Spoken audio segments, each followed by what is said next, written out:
Noite a todos. Enquanto o pessoal vai entrando, eu vou iniciar os nossos trabalhos da noite de hoje e já vou abrir com a prece para que todas as nossas reflexões, todo o nosso trabalho do NEP de Saulo a Paulo possa estar sendo inspirado, possa estar sendo intuído pela espiritualidade superior, pelos nossos guias e mentores que nos acompanham, que nós possamos compreender e entender cada vez mais o Evangelho do Cristo, não só no sentido das palavras, não só no sentido da transmissão do pensamento, mas principalmente no sentimento. Que o Evangelho do Cristo possa tocar os nossos corações, fazendo com que nós possamos desenvolver a caridade da maneira como Jesus nos pontua, a benevolência para com todos, a indulgência para as imperfeições alheias e o perdão das ofensas. Que nós possamos compreender essas palavras não apenas como palavras, mas como atitude, como mudança de atitude, como o conhecer-se a si próprio, conhecer as nossas dificuldades e não apenas escondê-las ou apenas dar desculpas para elas, mas corrigi-las. O avanço moral, o trabalho no bem, o trabalho ação. Que Deus possa nos eliminar, que Deus possa estar conosco e os bons espíritos possam nos inspirar nas reflexões da noite de hoje. Que assim seja, graças a Deus, graças ao Mestre Jesus. Pessoal, final de semana, nós tivemos um encontro muito interessante, muito importante aqui na nossa região sul-sudeste. Nós tivemos aí o NEP Sul-Sudeste. E um dos trabalhos promovidos pelo NEP Sul-Sudeste foi uma conversa em grupo em que nós tivemos ali a oportunidade de ouvir as experiências de cada neto.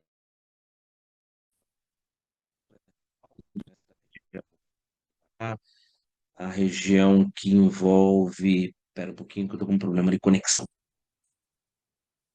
Pronto. Envolve também o sul do país e outros NEPs que estiveram ali presentes e que nós encontramos ali um ambiente muito salutar para a gente trocar experiências. Uma das experiências que mais me chamou a atenção foi a de tentar transformar um NEP como o nosso online num NEP como é um que eu frequento, inclusive tem duas pessoas aqui que estão conosco, que é o Samuel e o Robredo, que são de Minas Gerais, da cidade de Patrocínio, Minas Gerais, e que é um NEP misto, um NEP onde nós vamos ter ali um pessoal que vai estar presente e um pessoal que vai acompanhar online. Me parece ser uma estrutura bastante eficiente, visto que ela tem se mostrado muito eficiente já por alguns anos no NEP Amigos do Caminho, e que eu penso que seria algo que nós podemos tentar implantar aqui na nossa casa. Obviamente que para isso, nós vamos primeiro ver se há pessoas que estejam disponíveis para de 15 em 15 dias, na terça-feira à noite, estarem lá conosco e realizarem esse trabalho. Vejam, para mim é o mesmo caso do Samuel, não tenho dificuldade, eu estou perto. Para mim até posso. O problema é estar sozinho, ou para estar sozinho, tanto faz, um lugar como o outro não vai mudar absolutamente nada. Mas se houver pelo menos mais algumas pessoas interessadas, eu acho que seria interessante. E com isso a gente poderia, inclusive, tornar o NEP um pouco menos denso, porque tendo pessoas ali para a gente conversar, dialogar, fica menos denso. A gente tem condições de ouvir mais as pessoas, tem condição de abrir um pouco mais os corações, para compartilhar experiências, para a gente conversar um pouco. Penso eu que é bem mais produtivo esse tipo de proposta. E eu queria colocar isso na gravação Porque as pessoas que ouvem a gravação vão perguntar: ah, mas vai terminar online? Misto significa online e presencial. Não vai terminar online? De jeito nenhum. Significa apenas abrir uma nova possibilidade. Uma nova possibilidade. Com isso, a gente pode tentar oferecer e, como eu disse, transformar isso um estudo não tão denso como nós estamos fazendo, um estudo menos denso, e convidar pessoas do tipo, pessoas que comparecem na casa e que não são pessoas que estão ligadas diretamente a algum trabalho, mas que se interessam em ouvir um pouco sobre o Evangelho. Nós temos pessoas que comparecem às quartas-feiras, a Márcia sabe bem disso, que vão lá para ouvir sobre o Evangelho, conversar sobre o Evangelho, mas numa palestra estilo público em que não se abre a oportunidade das pessoas, às vezes, ter um tempo para conversar, para tirar suas dúvidas. E no NEP acho que seria um lugar legal para essas pessoas ali interagirem com a gente, conversarem num ambiente não tão denso. Da mesma maneira, com aqueles que comparecem nas palestras de sábado, e nós percebemos que tem algumas pessoas que estão ali sempre, elas não faltam, né?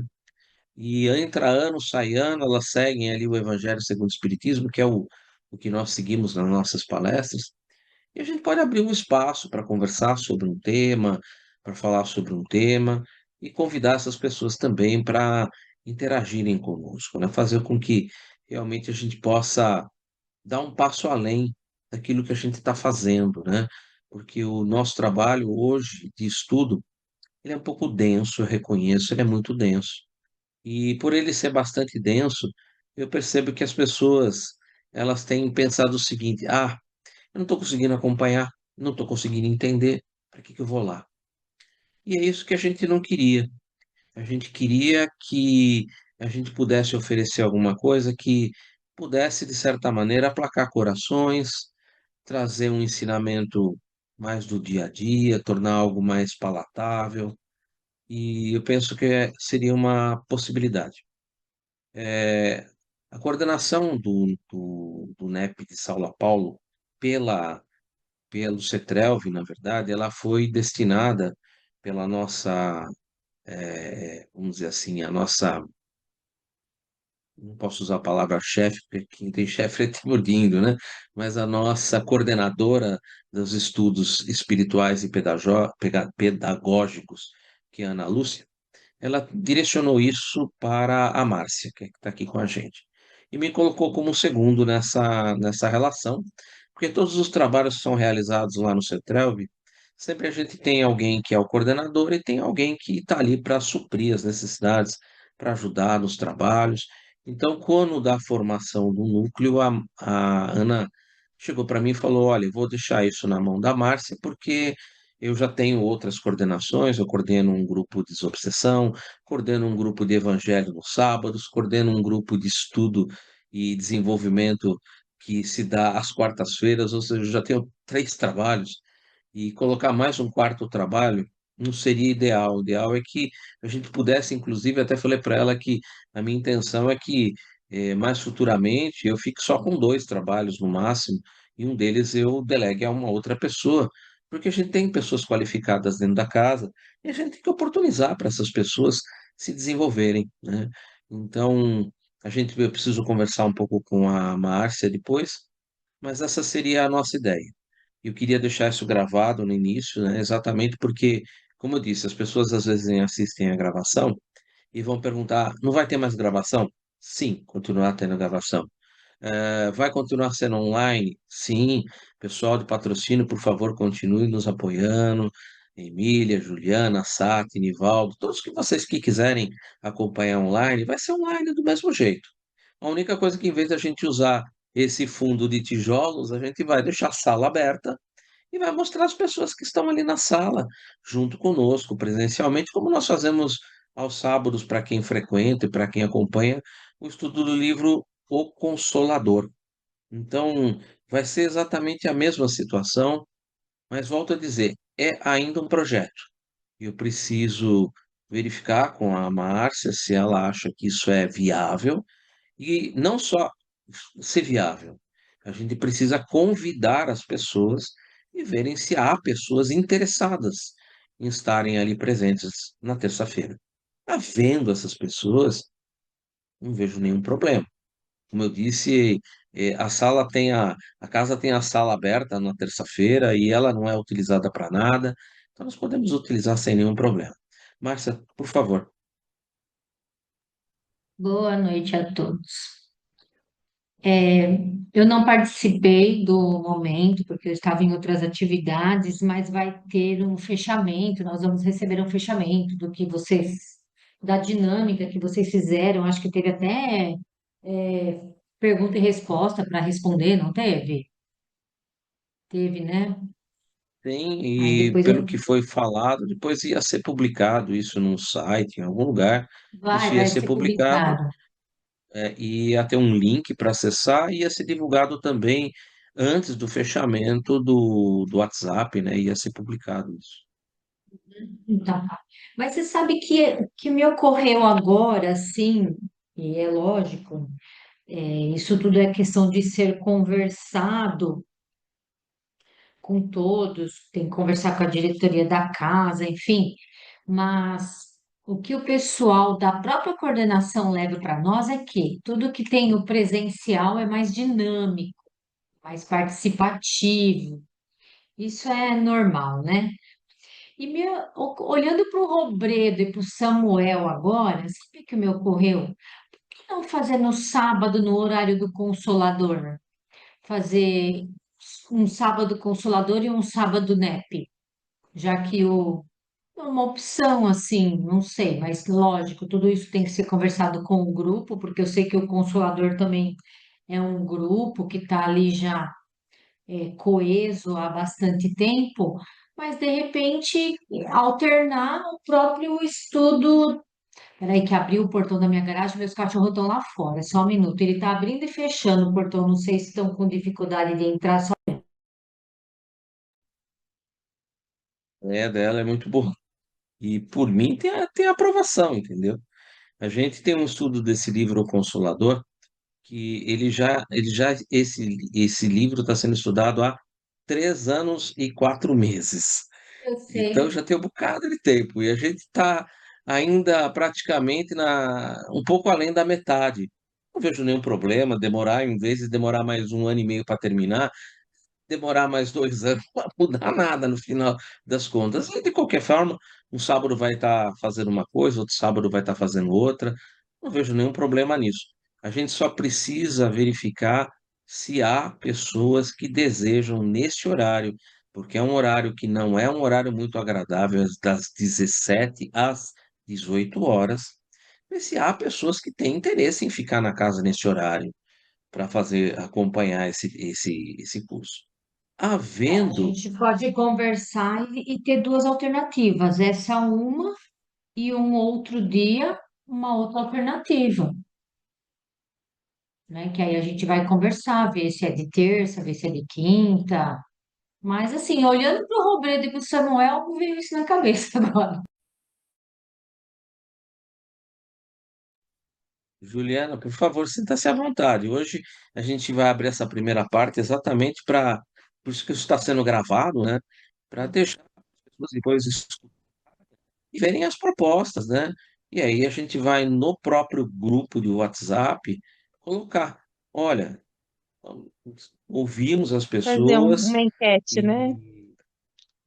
e uhum. Fazer uma Com o enquete, pessoal né? online, com o pessoal online, vocês podem até colocar no próprio grupo do WhatsApp a sua preferência. Não é o caso nem do Samuel nem do Roberto, né? Porque vocês estão mais distantes, mas também podem, sem nenhum Amigo, problema, que eu não apesar tenho do. esse grupo do WhatsApp. Eu não tenho esse grupo do WhatsApp, eu só tenho um que no dia que eu não posso mandar mensagem. Eu tava pra perguntar isso, se tem algum outro grupo que eu não tô sabendo. Às vezes eu falo direto com a Márcia, ou depois eu vou procurar saber desse grupo, porque eu acho que eu não tô nele, que a gente pode falar. Mas eu Eu queria te falar que adiciono do lá. meu lado, que sábado eu acho ótimo, até para quem mora em São Paulo também, né, que eu moro em Jundiaí. Às vezes você se programa para ir num lugar, aí cai o mundo e tem alagamento e tem um trânsito terrível. né? Eu acho que é um horário bom. Eu gostei dessa ideia. Eu iria. Obrigada. Perfeito. A Márcia depois pode até fazer uma enquete no próprio grupo. Juliana, você tem pelo menos o WhatsApp da Márcia? Sim, eu tenho o WhatsApp da Márcia, sim. Só mandar para ela, ela te inclui no WhatsApp desse grupo, que é o NEP de Saula Paulo. Ela te inclui rapidamente, tá? Boa noite, seu Tá bem. Francesco, que entrou agora. Não foi, perdeu. Perdeu, irmão, perdeu. Então, a gente vai ver isso depois, mas já fica aqui para a gente pensar. Gostei muito da ideia da Márcia, acho que é uma ideia bem produtiva, e eu acho que possivelmente vai ser esse caminho mesmo. Não vejo nenhum problema em a gente fazer esse tipo de aconchego no estudo do livro Consolador. Eu acho que vai até ser produtivo para o próprio livro Consolador, porque as pessoas podem depois acabar se interagindo mais, porque nós acabamos de entrar numa área do livro Consolador que fala sobre o Evangelho, que toca sobre parábolas, que toca sobre partes do Evangelho que Emmanuel vai nos esclarecer. Então, realmente, parece que está unindo o útil ao agradável, né? Então, parece ser uma colocação muito interessante para todos nós. Bom, nós estamos trabalhando com a parábola dos trabalhadores da última hora. Semana passada, 15 Então, dias atrás, Eduardo, agora fala suas considerações sobre o evento para o pessoal. Você e a Juliana que estiveram lá. A gente o quer evento foi muito, avaliações, o que precisa melhorar, o que. Essas coisas. foi muito gratificante. Ele está disponível para quem quiser acompanhar o NEP Sul-Sudeste, como foi. Está disponível nas plataformas do YouTube. Ele foi transmitido pela Rede Amigo Espírita, pela Web Rádio Fraternidade e mais alguns outros canais. Eu não vou citar todos aqui. Foi bem produtivo, teve palestras do Saulo, teve palestras do João Marcos Filho, que ele acabou falando no final, teve uma parte da. E aí acho que é melhor até a Márcia mesmo falar quem que. Teve a Cris Mascarenhas, teve roda de conversa, teve o Gustavinho. Gustavinho você não viu. Não. Teve roda de Mas foi a conversa. roda de conversa, eu acho que foi um ponto bem interessante. E como eu falei, teve também esse estudo que, na verdade, não foi um estudo, foi uma roda de conversa que colocou os NEPs e a gente conversou sobre isso, como é que a gente poderia melhorar, como é que a gente poderia ter resultados mais positivos com os nossos NEPs, né? Como fazer com que as pessoas pudessem participar mais, como elas podiam estar mais integradas, como é que a gente poderia fazer isso funcionar melhor dentro da casa espírita. Tivemos algum. A gente realizou isso num centro que se chama O Semeador, né? E o que eu achei interessante é que esse centro tem um NEP e ele é um NEP tão dinâmico que as pessoas que passam pelo atendimento fraterno são convidadas a Isso. acompanhar esse NEP. Eu achei interessante a proposta, achei muito interessante a proposta. E algumas pessoas, elas, além de compreenderem melhor o Evangelho, compreenderem melhor o texto, elas começam a entender que não basta você apenas compreender o texto, mas a mudança de atitude, a mudança moral, né? É o trabalho moral. E às vezes as pessoas, muitas ali deram depoimentos que, eu vi algumas colocando, né, dizendo: olha, eu comecei vindo aqui na casa para passar pelo atendimento fraterno e eu passei até pela desobsessão. E foi convidado, olha, você vai lá no NEP, conhecer o que que é o NEP, conhecer como é que, como você pode entender melhor o texto evangélico, que não é um texto simples, nós sabemos. Se o texto do Novo Testamento não é tão simples, imagine então os textos do Velho Testamento, que são mais complexos, que são mais dedicados a um estilo oriental, que é um pouco diferente do nosso estilo, a figuras de linguagem e a textos mais rígidos, né, porque eram dedicados a uma época diferenciada, a um momento diferenciado. Então, tudo isso é mais difícil de compreender o leigo ali chegar, pegar pela primeira vez, manusear a Bíblia, como é que anda com a Bíblia para frente e para trás. Tem gente que não sabe, não consegue ainda. Eu penso que são pontos interessantes. Quando nós começamos o NEP Emmanuel, isso foi logo após ali 2019, em fevereiro de 2020, com a pandemia, que a gente começou online. Muitas das pessoas que compareciam naquele NEP mal sabiam folhear a Bíblia para frente e para trás, não sabiam andar na Bíblia. Então, tinham dificuldade. Você falava, vai em Mateus 10, o pessoal até chegar em Mateus. Agora, veja que Mateus 10 está ligando com Lucas, não sei o que lá, e como é que faz para chegar lá? Não, vai lá, Lucas, vai, capítulo tal, versículo tal, e as pessoas começaram a aprender a manusear um livro. Impressionante, entendeu? Mas algo muito interessante. A mesma coisa quando a gente falava alguma coisa do Velho Testamento, e aí pegava, por exemplo, a Torá da Sefer ou o Chumash, e as pessoas pegavam aquele livro e as pessoas falavam, mas como é que faz esse livro? É um livro oriental, então vem do final para o começo, né? E você abre diferenciado, né? Então, do lado direito vai ter o texto em hebraico e do outro lado vai ter o texto em português e os comentários dos rabinos embaixo sobre cada um dos versículos. E aí as pessoas iam começando a ter esse primeiro contato. Então, achei muito interessante voltar às raízes.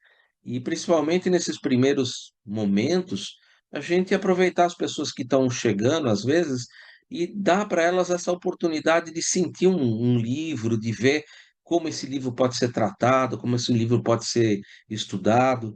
Às vezes é um ponto que a gente nem dá valor, e para aquela pessoa que nunca pegou a Bíblia, que nunca pegou a Torá, ela começa a dizer: Poxa vida, não é tão difícil, não é tão difícil. Tem as sequências, tem os números, tem as ligações, tem o texto, embaixo tem um comentário, quer dizer, não é uma coisa assim muito complexa. Lógico, né? É um manusear de livros, né? Hoje, quem está ouvindo isso, provavelmente a gravação vai falar assim: Ô Eduardo, a gente está no século XXI, tem NapSearch. E eu concordo, quem está ouvindo tem NapSearch. Só que para a gente chegar no NapSearch, ideal que a gente, pelo menos, tateie os livros, saiba como é que isso chegou, como é que isso foi feito, como é que isso funciona, né? Porque é importante você ter esses contatos, é importante você sentir. Olha, gente, nada mais gostoso que um livro físico. Você sentir o livro, você poder ler, fazer as suas anotações, fazer as suas marcações. Um livro digital é ótimo para leitura, é ótimo para pesquisa, mas é difícil de você fazer marcações. Para quem está muito acostumado e já sabe fazer balõezinhos, já sabe trabalhar com textos digitais, até fácil. Mas para quem não tem essa familiaridade, grande parte não tem essa familiaridade, o livro físico ainda é bem interessante. É bem interessante porque você pode fazer as suas próprias anotações, né? Você acaba fazendo o seu vade-mecum, né? E isso é muito legal, vale muito a pena. É o que a gente acabou conversando nessas rodas de conversa. Eu acho que foi muito produtivo.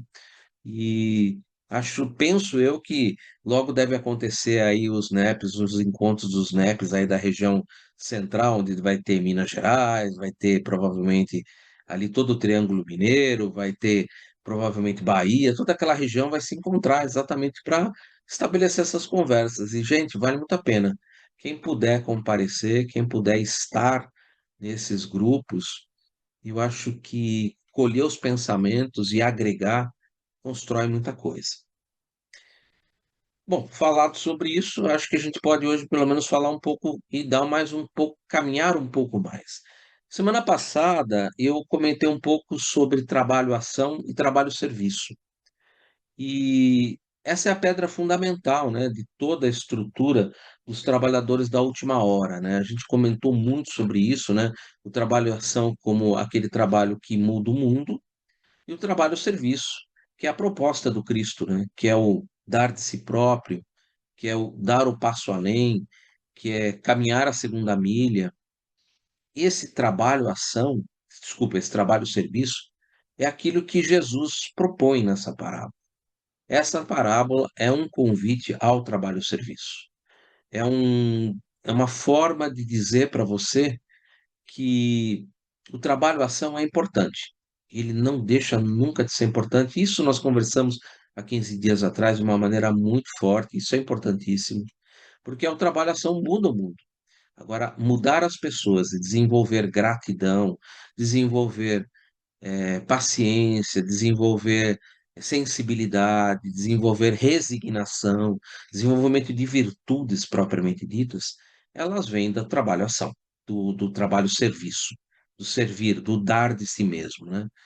No último estudo que nós fizemos de INEP, inclusive aí do Amigos do Caminho, em que nós estávamos estudando uma passagem de Mateus bem mais lá na frente, a nossa irmã Rosana falou sobre, a gente estava falando sobre o Monte das Oliveiras e ela nos contou sobre o processo de obter o azeite de oliva, a pressão, né? Como é feito, como era feito, né? O azeite de oliva, que era exatamente a pressão, né? O que era o pressionar da- das azeitonas para a obtenção do azeite, né?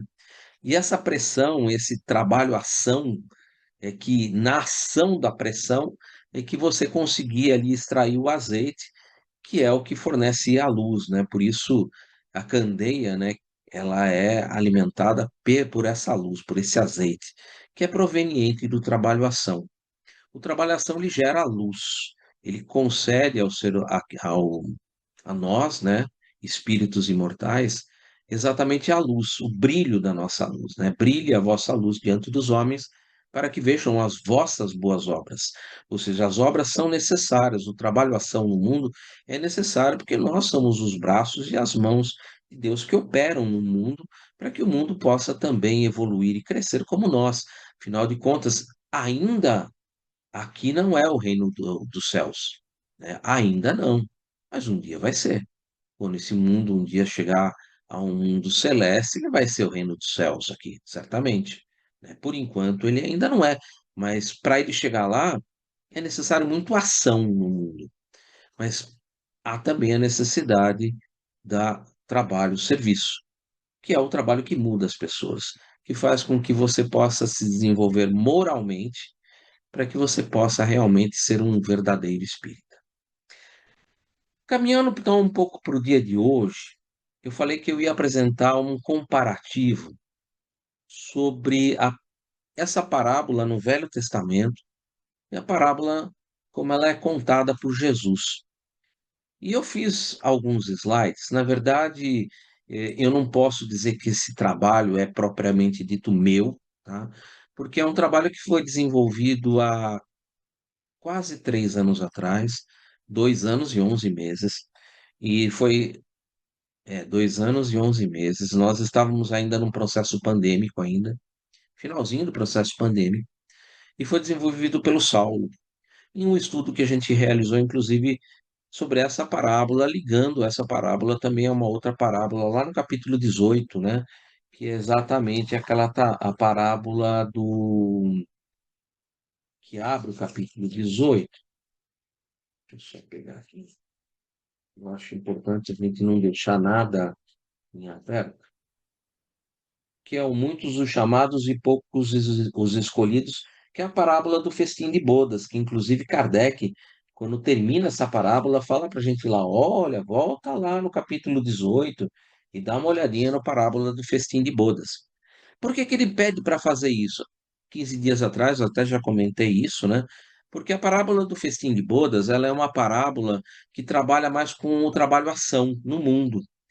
E a parábola que nós estamos, que foi escolhida para estudo, que é o Trabalhadores da Última Hora, ela já é uma parábola que faz um comparativo entre o trabalho-ação e o trabalho-serviço. E é por isso que ela é uma parábola um pouco difícil. Eu vou compartilhar com vocês a tela falando sobre comparativo da parábola que existe lá em Levítico, o comentário que foi feito por Rashi, que é um rabino judeu que faz o comentário dessa parábola no Chumash. E vocês vão ver como é interessante essa parábola, como ela era uma parábola extremamente conhecida aos tempos de Jesus. E Jesus, sabendo que eles conheciam essa parábola, conta para eles a parábola dos trabalhadores da última hora. E da mesma forma que nós, muitas vezes, quando nós não nos aprofundamos no texto e compreendemos, por isso que eu comecei falando sobre o reino dos céus, a diferença entre reino dos céus e reino de Deus, a diferença entre trabalhação e trabalho-serviço, para que a gente pudesse estruturar isso e pudesse compreender essa parábola, porque sem você compreender ela como ela era lá no Velho Testamento e qual é a proposta de Jesus, que é transformar o trabalho em trabalho-serviço, você não compreende e acha que isso daqui, essa parábola é um tremendo contrassenso, é uma falta de justiça completa, mas nós não estamos falando de uma justiça humana, nós estamos falando de uma justiça divina. Nós não estamos falando de como lá na parábola que é do capítulo 18, que está falando sobre os trabalhadores da vinha, ali física, nós estamos falando aqui como começa a própria parábola. O reino dos céus é semelhante a um pai de família. Nós estamos falando de algo interior, porque o reino dos céus ou o reino de Deus não vem com aparências exteriores, ele está dentro de nós. Então é por isso que essa parábola, muitas vezes, quando você apenas lê e não tem essa base inicial de compreensão do reino dos céus, reino de Deus, trabalho-ação, trabalho-serviço, ela parece ser extremamente injusta. Mas nós não estamos falando aqui de bens do mundo. Nós estamos falando aqui do trabalho íntimo, do trabalho de renovação de cada um de nós. Vou compartilhar a tela para a gente começar a dar uma olhadinha nisso, que eu acho que isso vai ser bem interessante. Só um instante, por favor.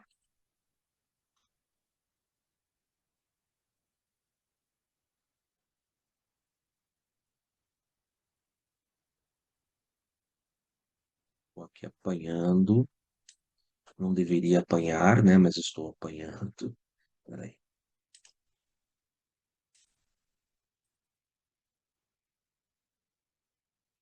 Eu não sei se para vocês apareceu aí, Mateus 20:16, parábola dos trabalhadores da vinha. Apareceu um texto para vocês na tela? Alguém pode me dar um toque se tem um texto na tela? Bom, Tem. aqui a gente tem duas traduções, né? A do Novo Testamento do Haroldo e a tradução da Bíblia de Jerusalém. O que está em negrito é o que muda. E, assim, o que mais chama atenção é: pois o reino dos céus é semelhante ao homem, senhor da casa.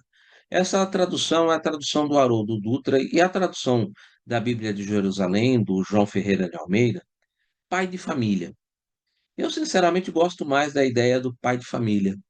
Eu acho que é algo mais, penso eu que é algo mais familiar, é algo mais próximo de nós, né? E algumas outras palavras que mudam: assalariar, contratar, ajustar, combinar, que estavam em pé na praça ou que estavam na praça, e aí o fim, chegando o fim da tarde ou chegando à tarde, e no finalzinho ali, não ajustaste comigo um denário, toma o teu, vai-te, quero dar a este último tanto quanto a ti, ou a este último o mesmo que a ti.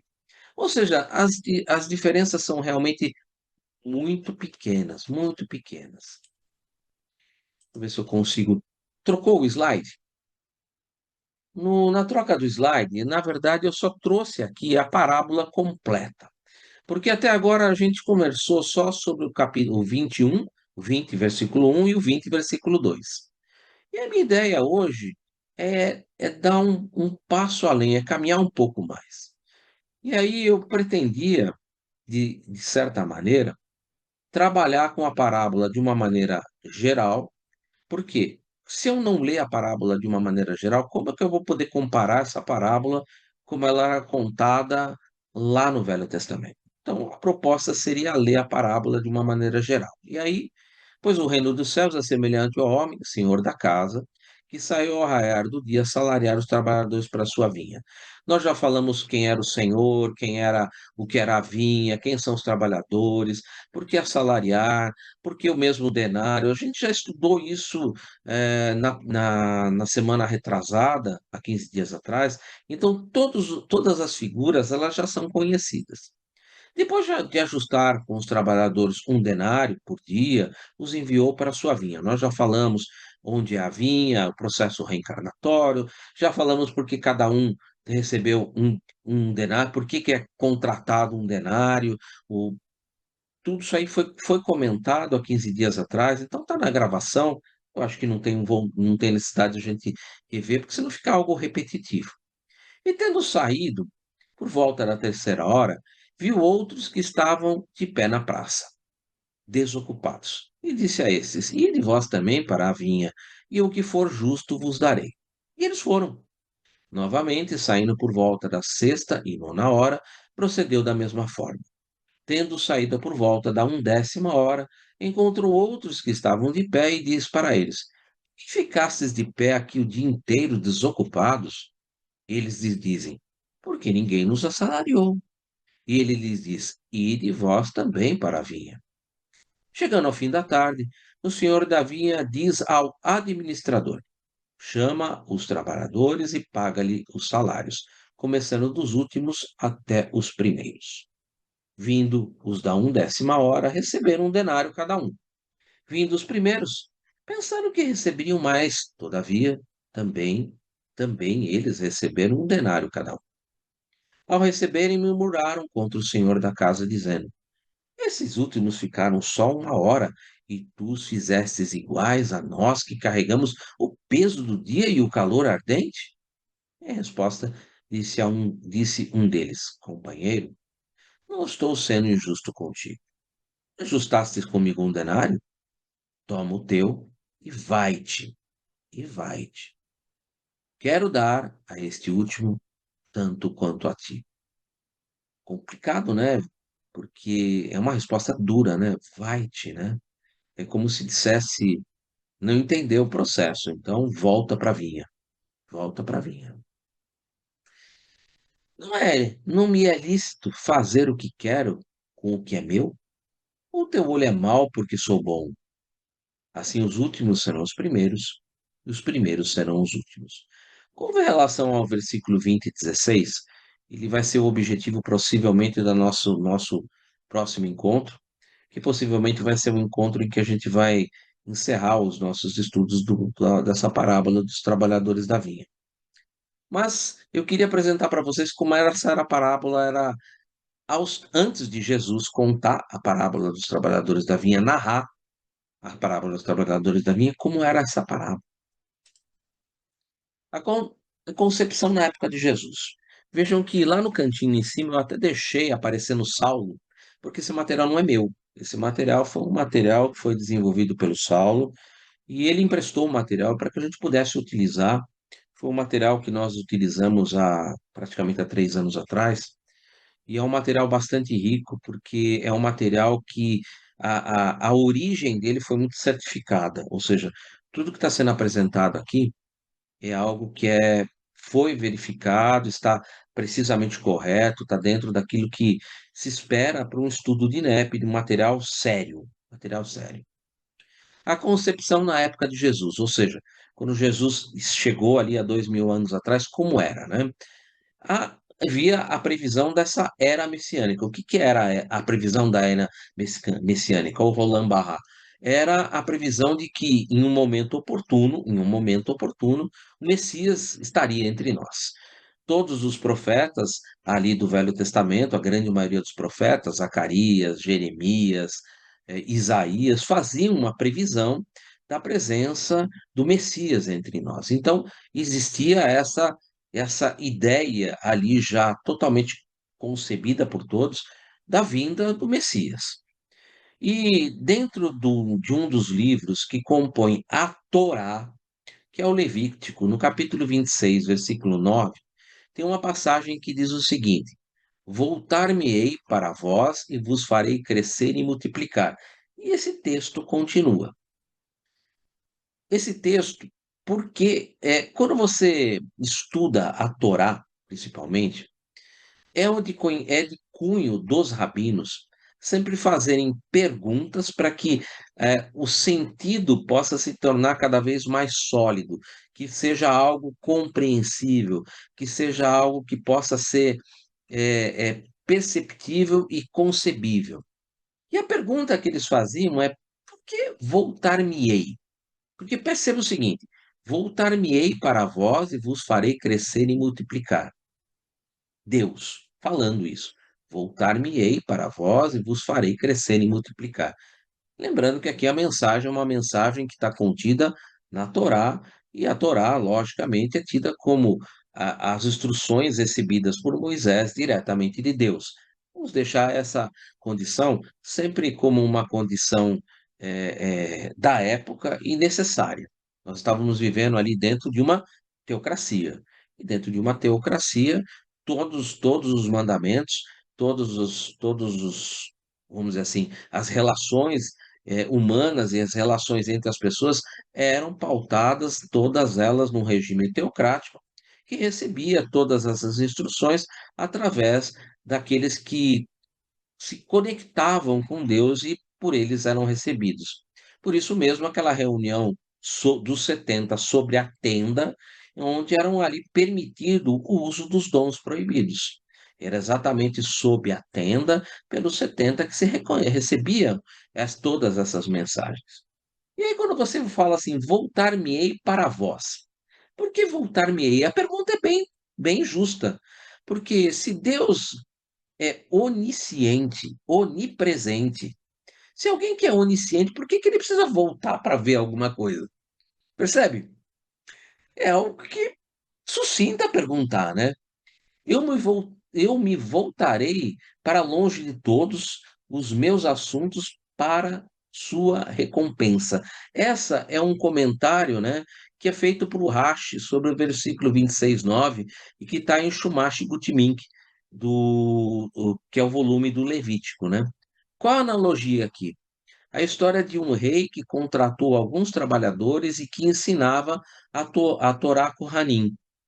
Então, essa voltar-me-ei para vós e vos farei crescer e multiplicar, tem aí uma continuidade, um texto que está lá em 26:9, e que sob esse texto, para que eles pudessem entender, normalmente os rabinos, como o caso do Rashi, eles faziam ali um estudo. Eles contavam uma parábola em cima desse trecho que eles encontravam dentro do Levítico. E qual a analogia? Que é a história que é feita para o Rashi, né? A história de um rei que contratou alguns trabalhadores e que ensinava ali na Torá como deveria ser agir no mundo. Vou passar para o próximo slide, porque o próximo slide pode ser que torne isso um pouco mais palatável. Porque, por enquanto, como nós estamos falando de Velho Testamento, eu sei que isso é duro, principalmente por isso que eu comecei a gente comentando, que muitas vezes as pessoas pegam um negócio desse e falam assim: meu Deus, não estou entendendo nada. Esse negócio está muito esquisito, né? Então, vamos caminhar uma tela que eu acho que começa a ficar um pouco mais clara. O que quer dizer isso aqui por enquanto? Que nós estávamos ali antes da vinda de Jesus, na presença da possível, na concepção da era messiânica, ou seja, a presença do Messias. Temos os textos lá do Levítico, e lá no texto do Levítico tinha uma passagem, que é essa que eu coloquei parte dessa passagem, e um estudo feito por um rabino, que vendo essa passagem, notando que ali o voltar-me-ei significava que ele iria dar mais atenção a uma determinada coisa, apesar dele ser onisciente, onipresente, ele ia dar uma atenção mais figurada para uma determinada coisa. E sobre essa coisa, para vós vos farei crescer e multiplicar, como vai ser esse crescimento, como vai ser essa multiplicação, e isso os rabinos explicavam a partir de parábolas. Vamos ver a parábola. A parábola contada pelo rabino, principalmente o nosso caso aqui, que é o Rashi, né? Lá no Chumash, e que era conhecida na época de Jesus, ou seja, quando Jesus conta e narra a parábola dos trabalhadores da última hora, as pessoas que estavam ali escutando sabiam essa parábola que nós vamos ler agora. E vejam como essa parábola soa bonito no ouvido da gente. Ela contava o seguinte: um rei contratou alguns trabalhadores e somente um deles trabalhou para ele por muito tempo, enquanto todos os outros não. Quando eles vieram receber o pagamento, o rei rapidamente pagou os outros uma quantia pequena, enquanto que aquele que tinha trabalhado por muito tempo, ele disse: eles trabalharam só um pouco para mim, mas agora tenho que me ocupar, voltar-me-ei, tenho que me ocupar de você e calcular a quantia significativa que lhe devo. Esse parábola não soa bonito no ouvido da gente? Parece uma parábola muito interessante. Se você olhar essa parábola, parece uma parábola que você fala assim, não, tá certinha, né? O problema é que essa parábola, gente, é uma parábola lá do Velho Testamento. E qual é o objetivo do Velho Testamento? Qual é o objetivo do Velho Testamento? Ensinar o espírito imortal a viver no mundo. E para viver no mundo, gente, isso aqui é muito certo. Está certíssima.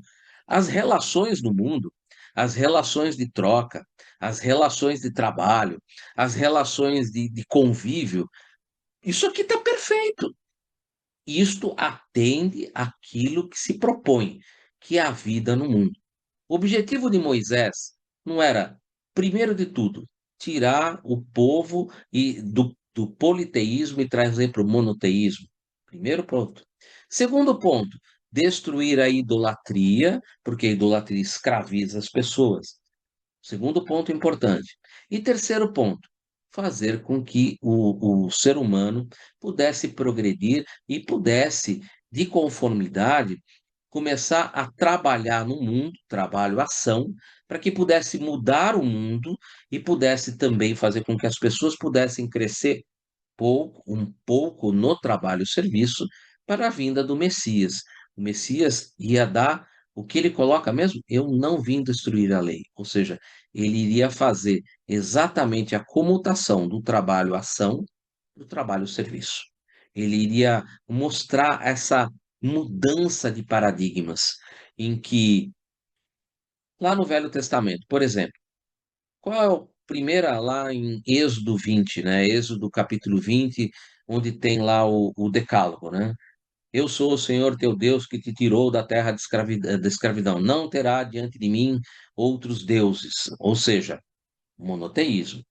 E aí ele continua: não fará ídolos de nada que há sobre a terra, ou sob a terra, ou sob a terra, ou sob as águas, pois eu sou um Deus ciumento, em algumas traduções, outras, zeloso, que pune a iniquidade dos pais nos filhos na terceira e na quarta geração.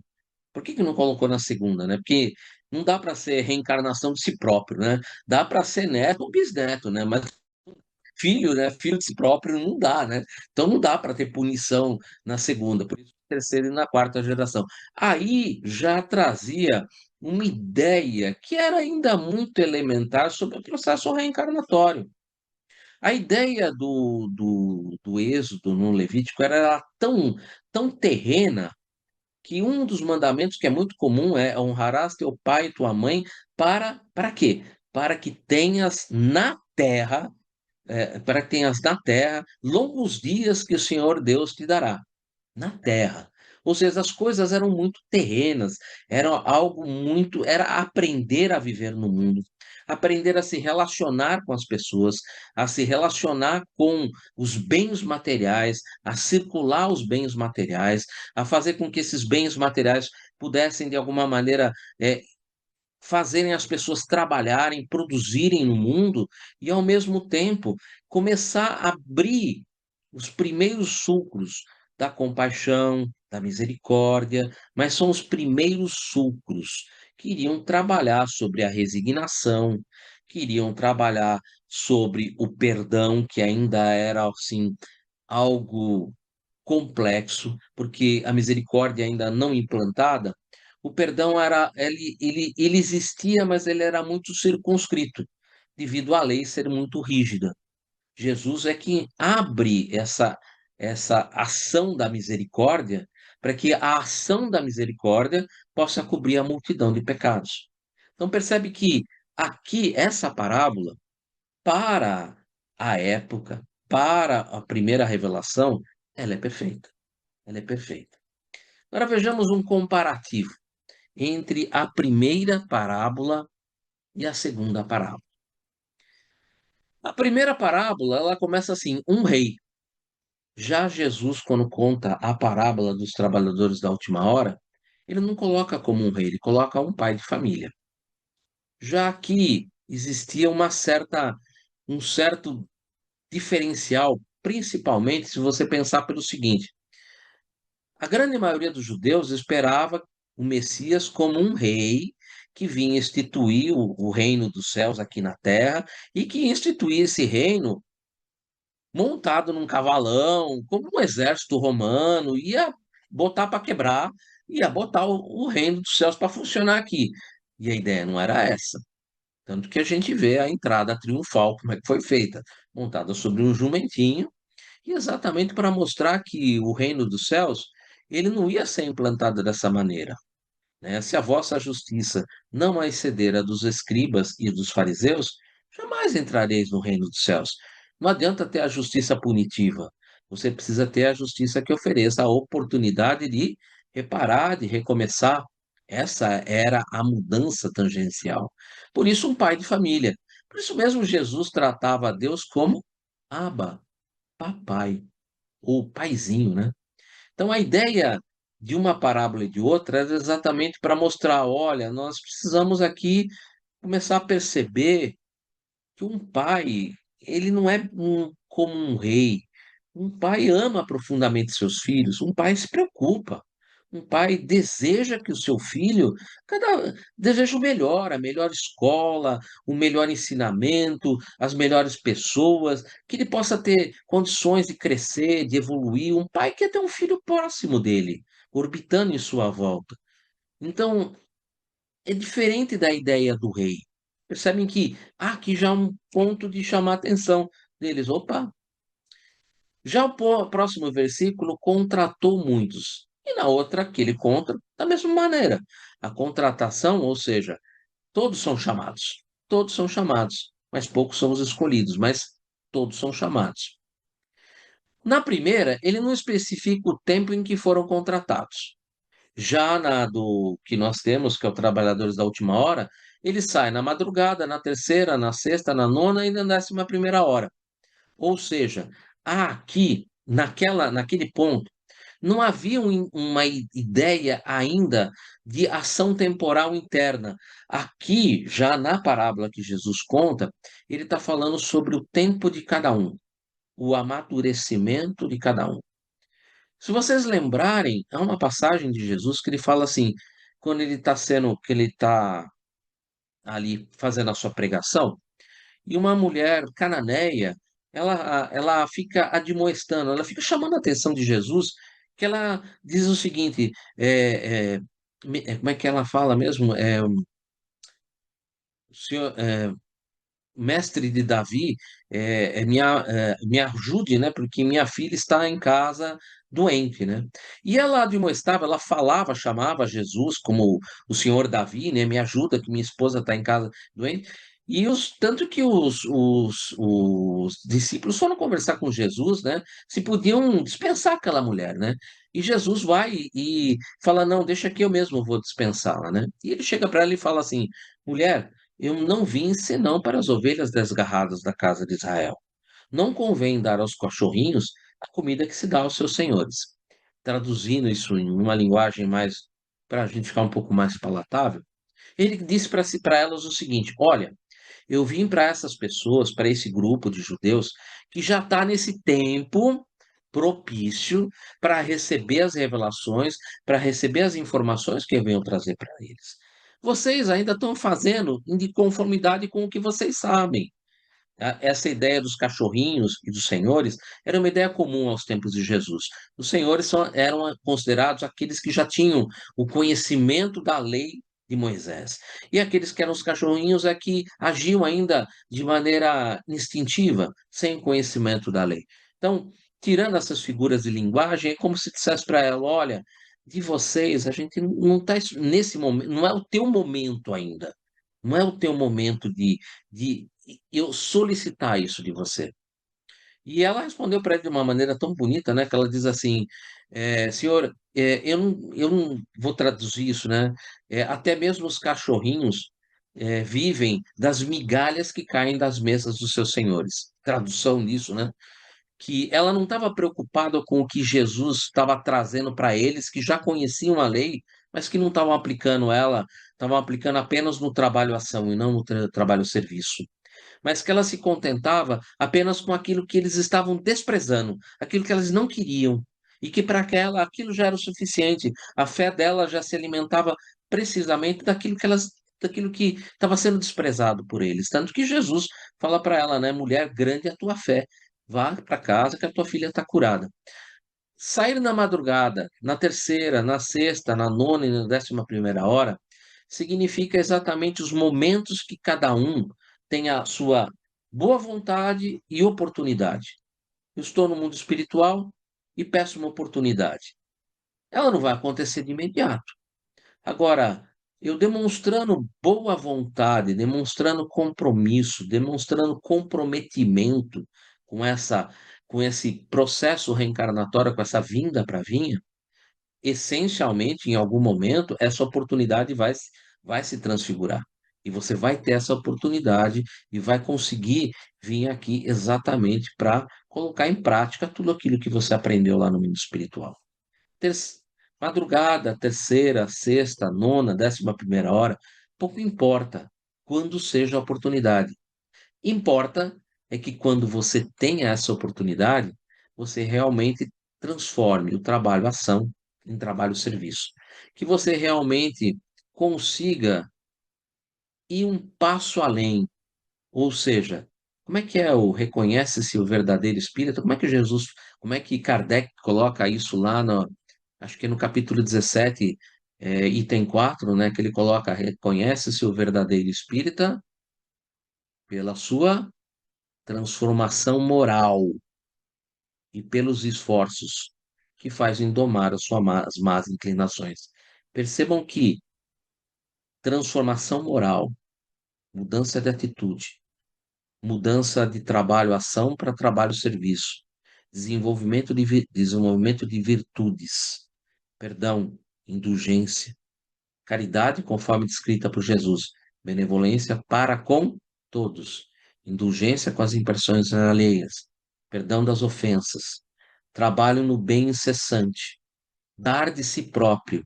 Isso é tudo reconhece o seu verdadeiro espírito pela sua transformação moral e pelos esforços em domar as suas más inclinações.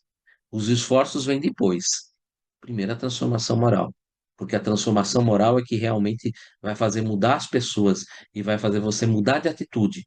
Porque você mudando de atitude, você vai conseguir fazer com que esses esforços realmente mudem as suas más inclinações. Porque senão vai ser apenas uma hipocrisia porque você vai se esforçar dentro do centro para ser bonzinho, para ser caridoso, para ser amável, para tratar bem as pessoas, mas assim que você chega em casa, cala, sai, some, não quero te ver, dá um tempo, sai para lá.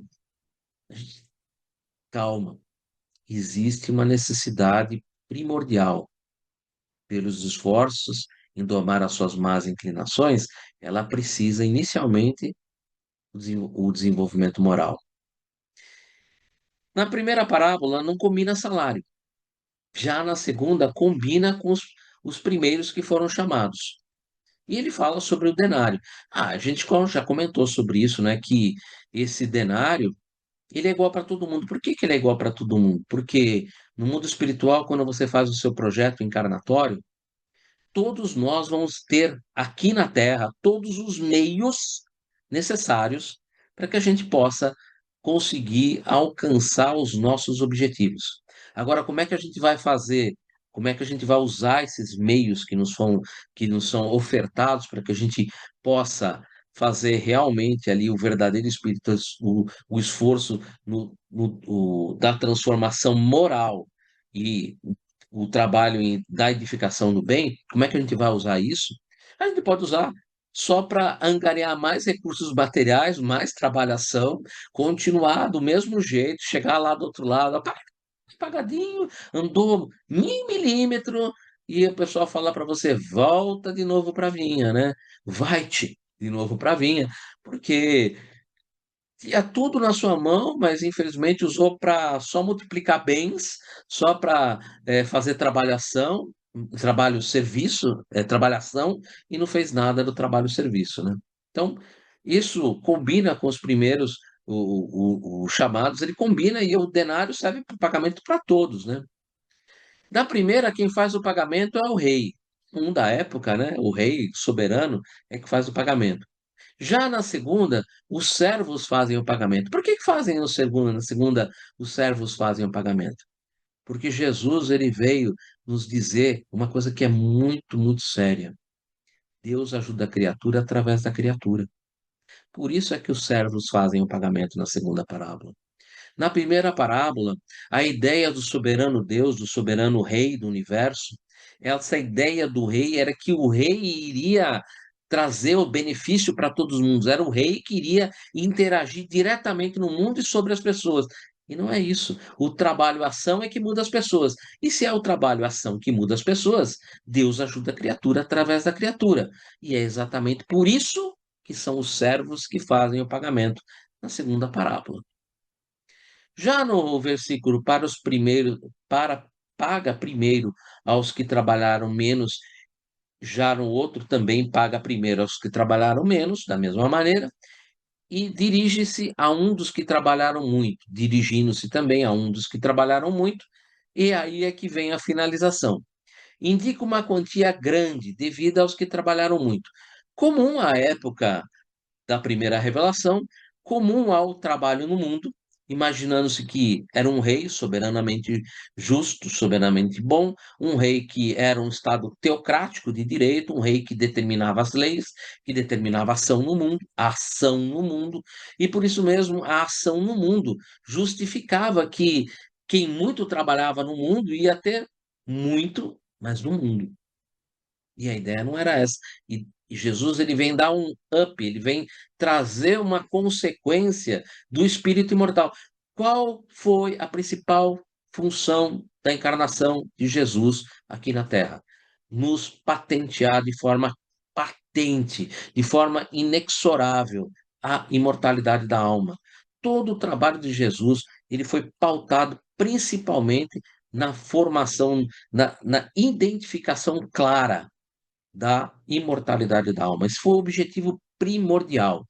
E se nós somos espíritos imortais, como que esse espírito imortal pode viver no mundo espiritual? Porque ele falou, ele mesmo disse: na casa do meu pai há muitas moradas. Mas ele, por um acaso, falou como eram essas moradas? Onde ficavam essas moradas? Como você poderia viver nessas moradas? Como seria a vida nessas moradas? Não. Por isso mesmo ele disse: tenho muito a vos dizer, mas não podeis suportar agora. Porém, eu rogarei ao Pai, e ele vos enviará o Consolador, o Espírito da Verdade, que ficará com vós por toda a eternidade. Para ficar conosco por toda a eternidade, não pode ser alguém vivo, tem que ser um Espírito. Por isso, o Espírito da Verdade. E ele vos fará lembrar de tudo que eu disse e vos falará sobre aquilo que nesse momento vocês não têm como suportar. Eu poderia falar sobre o macro ou o micro, como eu poderia falar sobre como é que é a vida.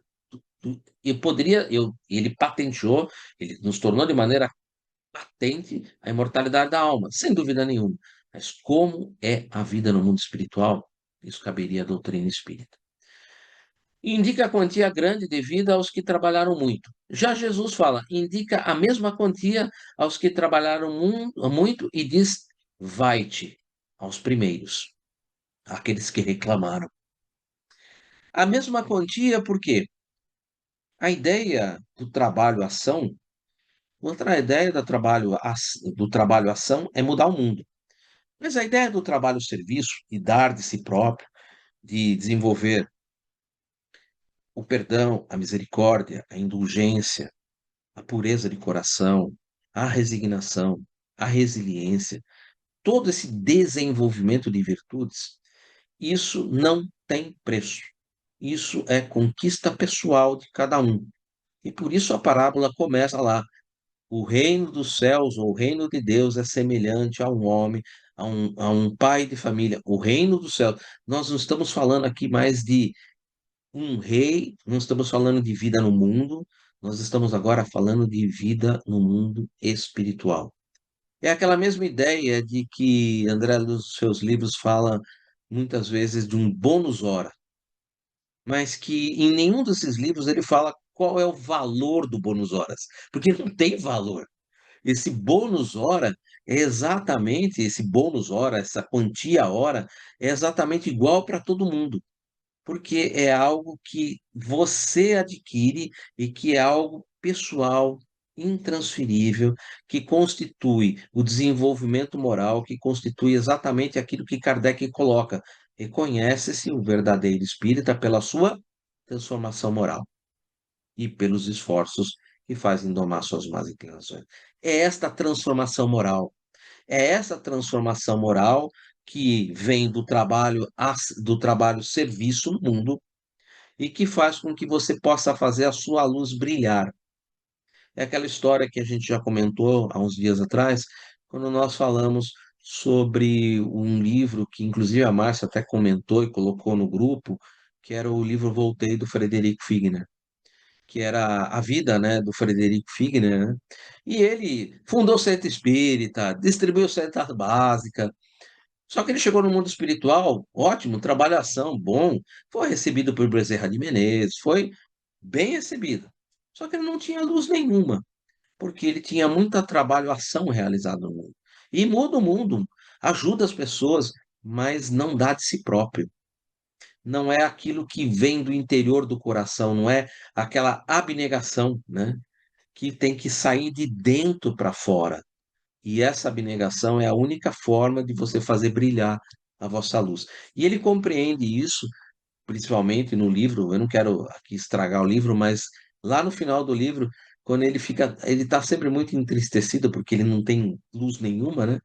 E as pessoas passam por ele e criticam ele e até zombarizam ele, né? Dizendo, ah, não, o presidente da FEB, apagadinho, apagadinho, né? E ele, recebendo essa zombaria, em vez de ele se justificar, em vez de ele devolver essa zombaria, o que ele faz? Ele se coloca de joelhos e ora por aqueles que estão zombando, para que eles pudessem compreender um dia que o erro dele é um erro que qualquer um de nós poderia estar ali passando, e que ele desejava, do fundo do coração, que aquelas pessoas compreendessem a necessidade do trabalho-ação no mundo, para que eles também um dia pudessem sair daquela situação em que eles se encontravam e caminhar um passo além. E aí, quando ele abre os olhos, ele percebe que ele começa a irradiar luz, né? Porque ele estava dando de si próprio, ele estava ali num trabalho de abnegação ao próximo, né? Como é que era mesmo a caridade, segundo Jesus, né? Benevolência para com todos. Bem para com todos. Não importa se está te criticando. Benevolência para com todos. O bem pelo bem. Não se paga o mal com o mal, mas se paga o mal com o bem.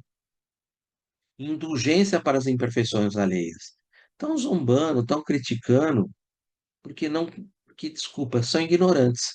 Não sabem o produto do resultado daquilo que estão produzindo. E quantos de nós não passamos já por isso?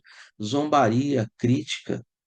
E quantos ainda não fazemos, criticamos, zombamos, porque desconhecemos o que isso acarreta para nós mesmos? Indulgência para as imperfeições alheias. E o perdão das ofensas. Sem isso, gente, sem isso, não dá, não vai. Bom, isso é o que eu queria apresentar para você com relação ao comparativo da parábola contada lá no Velho Testamento e como é que ela foi contada por Jesus. E por que essas diferenças, tá? Eu sei que é um trabalho bastante singelo da minha parte, isso poderia ter mais aí para a gente caminhar, mas eu acredito que deu para a gente compreender um pouco como é que funciona, como é que era a vida no mundo, qual foi a proposta do Cristo e qual é a proposta da doutrina espírita. A proposta da doutrina espírita é: reconhece-se o verdadeiro espírito, como Kardec coloca, pela sua transformação moral e pelos trabalhos, pelos esforços que fazem tomar as suas más inclinações. Sem fazer transformação moral e só fazendo esforço, pode gerar um grave probleminha lá na frente. Vai ser bom? Vai mudar o mundo. Mas não muda as pessoas, não muda interiormente você mesmo, não há uma doação interna. Espero ter ajudado, gente. E aí, temos ainda alguns minutinhos aí, se alguém quiser comentar alguma coisa. Como eu disse, a gente vai tentar na próxima semana.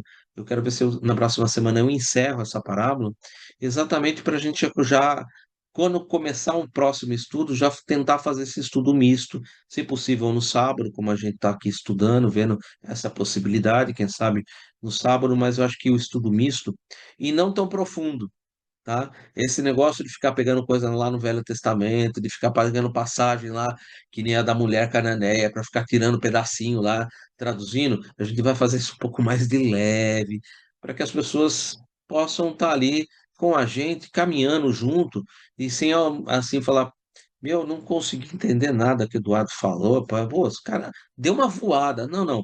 A gente vai tentar fazer algo mais que a gente possa andar junto. Acho que é mais viável para a gente. Por favor. Eu até achei interessante essa, fazer essas comparações do Velho e do Novo Testamento, porque a gente veio eu acho que quase todo mundo que veio de católica, então a gente veio, e lá faz uma mistificação em cima disso. Né? Eles usam o Velho Testamento quando há uma necessidade de passar para os seus fiéis um conhecimento material, e eles usam também o Novo Testamento quando eles querem trabalhar a parte do perdão, a parte do amor em relação àquilo que a igreja pretende. Ou seja, é uma barganha, é uma troca. E foi no NEP que eu fui entender muito bem essa passagem. Foi no NEP que eu fui entender, aprender a fazer essa divisão. E entender que o Velho Testamento não estava errado, ele estava certinho. Ele estava preparando as pessoas para viver na Terra, com bens materiais, né? E só que eu costumo dizer aqui para as pessoas que tem uma diferença entre alegria e felicidade. Nós vivemos momentos de alegria, porque a felicidade ela é eterna e nós ainda não sabemos o que é ela. Então a gente faz essa mistura. Ao viver na alegria, a gente acha que fica feliz e se abraça a qualquer coisa. Né? E ao se apegar a isso, quando vai topar com o ensinamento do Cristo, aí é um choque. Porque Jesus não está tirando a parte material, ele está colocando algo mais que a gente tem que fazer. E como a gente leva um certo momento de preguiça mental, a gente não quer mudar esse lado mais, que é o mais importante. E até você acabou de dizer isso, da questão da doutrina espírita, e trabalhar também esse lado espiritual, porque esse sim é que a gente vai viver no nosso plano espiritual. É esse que é o importante. E o que eu vejo, talvez a dificuldade maior, não só mudar também esse conceito, mas transmitir esse conceito a outras pessoas. E graças ao NEP, a gente está fazendo isso. Né? No meio do dia, as pessoas começam a conversar com a gente, fazer perguntas, e a gente vai levando isso, faz quase um debate. Só para você ter uma ideia, não tomando muito tempo, eu fui comprar um celular agora sábado, numa loja aqui, e topei o gerente de lá, que ele frequenta muito a Casa do Caminho. Aí ele me fez uma pergunta, ele queria saber realmente uma frase, né, que Jesus havia dito em relação a um conceito de perdão. Pô, eu quase que eu tive que fazer uma palestra com o rapaz lá dentro, mas eu gosto quando me faz essas perguntas, eu como isso em ação. Mas é graça a esse entendimento. E vendo agora essa comparação que você fez, me deu assim a base de que realmente eu estava certo. Só não tinha coragem de perguntar. Né? E foi muito bom, sim, gostei bastante. Né? E eu acho isso muito importante. Muito bom, Roberto. Obrigado por Desculpa ficar próximo, é que o som estava bem baixinho, mas é isso mesmo. A ideia da vida no mundo ainda hoje é muito comum em cultos. Eu acho interessante porque a gente tem aqui em São Paulo, não sei como é aí na região fora do estado de São Paulo, mas a gente tem aquela a Universal, né? E a Universal ela tem escrito na frente, né? Jesus Cristo é o Senhor. É a abertura da Universal. Todas elas está escrito lá. Jesus Cristo é o Senhor. E eu acho interessante que você entra nos cultos e só tem Velho Testamento, mas interessante porque na fachada está escrito Jesus Cristo é o Senhor. Por que que só o Velho Testamento? Às vezes eu fico me perguntando, possivelmente porque é mais fácil de você utilizar o Velho Testamento para você conversar com relação à ação no mundo, que é o que as pessoas pensam muito. A ação no mundo. Bateu, levou, o quanto eu ganho, o que é necessário pagar, o que é necessário fazer, e, na verdade, deixando de lado aquilo que Jesus Cristo é o Senhor disse, né? Que é a renovação moral, o trabalho moral, o trabalho de domar as más inclinações, o trabalho de se reconhecer humilde, né? Porque bem-aventurados os pobres pelo Espírito, porque deles é o reino dos céus. Porque deles é o reino dos céus. Porque se fazendo humilde, você se coloca em condições de entrar no reino dos céus. Porque o orgulhoso não consegue entrar no reino dos céus porque ele já se acha completo. Então, a primeira bem-aventurança é a primeira que abre as portas do reino dos céus. Por isso, porque deles é o reino dos céus? Porque abre as portas do reino dos céus. E se você não consegue trabalhar com isso, fica difícil, fica bem difícil. Mas são tempos que são cada um enviado para a vinha. Alguns estão na primeira hora, outros já estão na segunda, outros estão na terceira. Cada um tem no seu tempo. E cada um está tendo as mesmas oportunidades, está tendo o mesmo tempo, está tendo a mesma bagagem, o mesmo denário, porque todo mundo fez o seu projeto reencarnatório, todo mundo tem os seus meios para atingir os fins. Agora, como você vai fazer para atingir esses fins? É a cada um como Jesus mesmo, a cada um segundo as suas obras. Juliana, por favor, a gente ainda tem só mais alguns minutinhos. Ah, é só um minutinho mesmo. Eu estava pensando assim, por que do Vait, né? Eu acho que o trabalhador da última hora, a gente pode pensar naquele filho que sempre falta no jantar de família, no almoço de família, a gente está sempre esperando por ele, ele sempre falta. E os outros irmãos estão lá, e de repente, quando ele vem, devia ser motivo de alegria, muita celebração. E os outros filhos não deveriam se melindrar, porque só agora ele veio e recebe a atenção do pai, que com certeza vai estar com muito amor para receber. Então, não é assim, né? A gente tem que torcer por todo mundo, contribuir para a evolução. E esse último deve ser muito querido mesmo. Todo aquele que abre já o seu coração para o bem, para a prática da caridade, para a prática do amor ao próximo, já está com condições de continuar e já tem condições de compreender o que é realmente o reino dos céus, essa construção interior, o reino de Deus, essa construção interior dentro do coração de cada um de nós, né? Em compensação, aquele que ainda se melindra pelos valores do mundo, ele ainda não conseguiu compreender o que é a verdadeira propriedade, o que é aquilo que a traça não corrói, nem a ferrugem rói e corrói, né? E que a traça corrói, que são as coisas do mundo. Ele ainda não compreendeu, para ele ainda o trabalho-ação é o trabalho mais importante. Então, por isso, vai-te, né? Volta novamente, né? Para dar continuidade, né? Para ter novas oportunidades, para ter novo desdobrar. É o vai-te, né? Retorna, porque ainda tem algo para crescer, tem algo para aprender. Obrigado, Juliana. Você fez um comparativo lindo, porque quando você comentou sobre isso, você lembrou da parábola dos dois filhos, do que ficou, né? Que ficou ali. O outro pediu seu denário, foi para a vida, perdeu tudo, se rebentou, mas foi humilde de voltar e pedir uma nova chance. Pai, eu arrebentei tudo, joguei tudo fora. dá uma nova chance, né? E por isso mesmo foi recebido com festa. Sim, por que não? Todos nós vamos ter oportunidade de recomeçar. Nós todos temos oportunidade de recomeçar. Eu até escrevi na último encontro, né? Que a gente não pode mudar o passado, mas a gente pode fazer no presente o futuro que a gente deseja. A gente tem essa oportunidade. Bom, gente, é isso. Queria agradecer aí o pessoal. A gente vai continuar os nossos trabalhos. Daqui 15 dias a gente vai ainda comentar um pouco sobre os trabalhadores da última hora e principalmente sobre essa última passagem, né? Eu queria inclusive fazer alguns comentários sobre esse finalzinho. Não me é lícito fazer o que ele coloca. Assim, os últimos serão os primeiros e os primeiros serão os últimos, porque muitos são os chamados e poucos os escolhidos. E porque Kardec pede para a gente voltar lá no capítulo 18, exatamente para a gente ter um pouco mais de profundidade sobre esse finalzinho. Eu acho importante a gente falar um pouco sobre isso. E fica o convite para daqui 15 dias a gente terminar essa parábola, esse estudo. Eu acho que foi bem proveitoso, a gente conseguiu caminhar bastante no entendimento, principalmente no que diz respeito ao trabalho-ação e o trabalho-serviço, que foi uma das propostas primordiais de Jesus quando ele veio apresentar para nós a indulgência, o perdão das ofensas e a misericórdia cobrindo a multidão de pecados. Alguém se sente inspirado em fazer para a gente aí a prece de encerramento? Queria pedir desculpa do adiantado, a gente adiantou aí 10 minutos a mais. Não era esperado, mas às vezes acontece.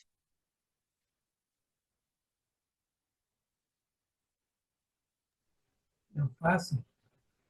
Por favor, fala só um pouquinho mais alto que está um pouco baixo. Tá bom. Então, nós agradecemos ao Mestre Jesus por esta oportunidade, mais uma vez, de estarmos reunidos em teu nome, proclamando o teu evangelho, buscando ali o entendimento para que nós possamos colocar em prática. Dai-nos, ó Pai, a oportunidade, mais uma vez, de estar presente diante dos nossos, aqui na terra, e qual nós buscamos o nosso. Obrigado por tudo. Obrigado por este momento. Obrigado pelas atenções dadas a todos nós. Deus de infinita misericórdia, pedimos a vós pelo mundo, pedimos a vós pelo Filho, pelo Espírito, por todos nós, para que possamos atingirmos aquilo que realmente nós viemos buscar. Que a sua paz permaneça em nossos corações, que a sua força seja nossa luz, e a sua luz seja nossa esperança de um mundo melhor. Pedimos então por todos, e agradecemos por todos. Assim seja.